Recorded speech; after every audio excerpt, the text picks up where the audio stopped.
Good evening, everyone. I was scrolling through the internet and then I saw those posts about Skype problem in Morocco when Etisalat Maghreb has cut the VoIP services in the net. It was quite interesting because I've always been talking to my parents through Skype, and then I was experiencing some problems, and then finally I found out it's actually Etisalat Maghreb led policy to make life for us harder in order to talk to our parents. But the problem is things which Etisalat Maghreb is missing on is that it's not only people who are actually talking to their parents who use Skype.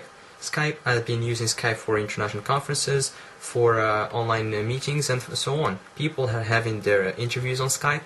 Some businessmen are having their discussions and their deals on Skype with potential consumers and partners around the world. So it's not only a problem of family connection between people in Morocco and abroad.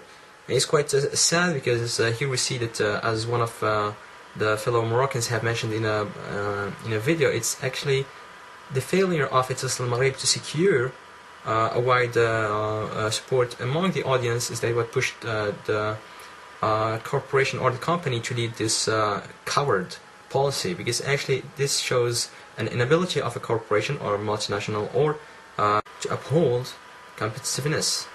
It is quite sad because in a liberal market, in a free world, as we are trying to show to the outside spectators, we try to promote the idea that Morocco is a liberal country.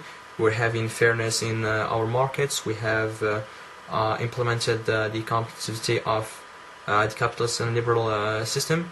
And then you have a big corporation such as Etisalat Maghreb with the billions of dirhams as capital, trying to lead these protectionism mechanisms. Aren't we actually going to do something about it, as the guy mentioned? He's actually said that actually Moroccans are always keeping their mouth shut. They have always trying to subordinate to this enslaving policy of Etisalat Maghreb. The company is actually indeed offering quite an extensive network throughout Morocco, but still the services the company offers are not of high standard. They're not of high quality compared to their counterparts in the outside world, or even in Africa sometimes. So here you're having low quality services coupled with protectionism mechanisms which actually make people suffer, make businesses fall, make the individual actually not able to talk to his parents, not able to have his own meetings, not able to have his interviews, or even not able to talk to potential partners.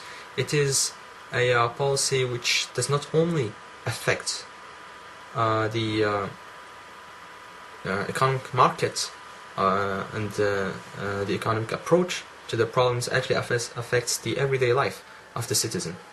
So what is the stance of the government on this problem?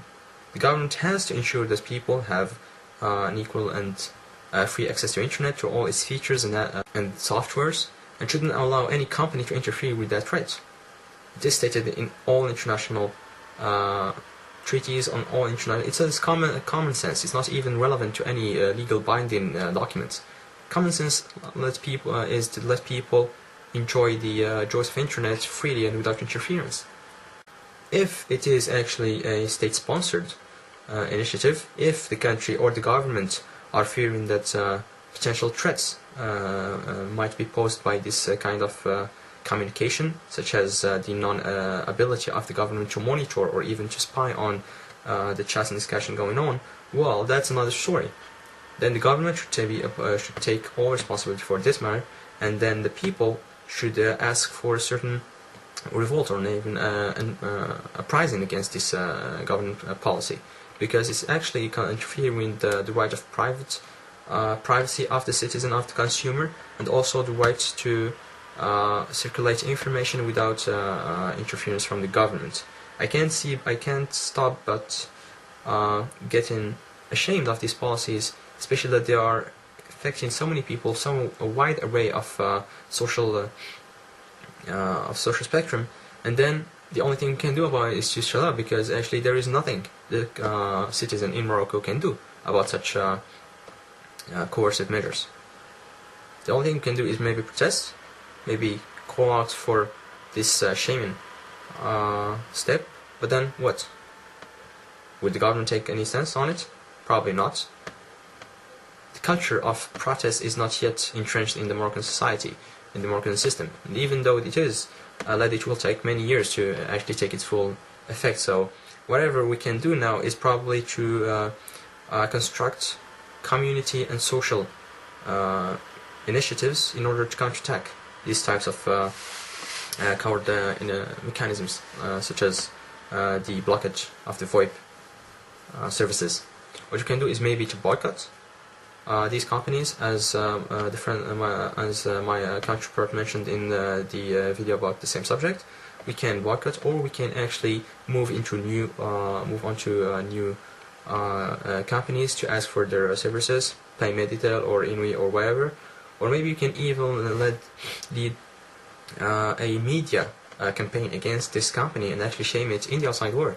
Because if we try, or if we focus and channel so many attention to the problem, and even send right to Skype, send petitions and asking for Skype to intervene and to actually get into discussion and negotiations with Islam Maghreb to release the VoIP services, then maybe we can reach a certain solution. But insofar, we can hope nothing from the government. It is the duty of the normal citizen to uphold this global campaign, and it is up to us, the ones who are suffering from this problem, to take our faith into our hands and to make something about it. Whatever actions can be taken, even though they are small, they can have an effect if they are gathered. And it's all about organizing efforts, it's all about combining efforts and try to organize and cooperate among each other. If we don't do that, then there is no difference between us and a group of sheeps led by the tyrannical corporations. We have been seeing this only in the US, only in Western world, where corporations have gathered enormous resources, human resources, financial resources, and political resources, and they are so influential that the governments actually can't do much about it. Are we going to see the same tragedy happening again in Morocco? We cannot allow this to happen. In fact, yes, we can change. What we have to do is to grab this opportunity to show that the Moroccan citizen is politically aware of his rights, and he will not allow Islam Maghreb to hijack this right for free and access to internet resources and free communication with the outside world. Thank you.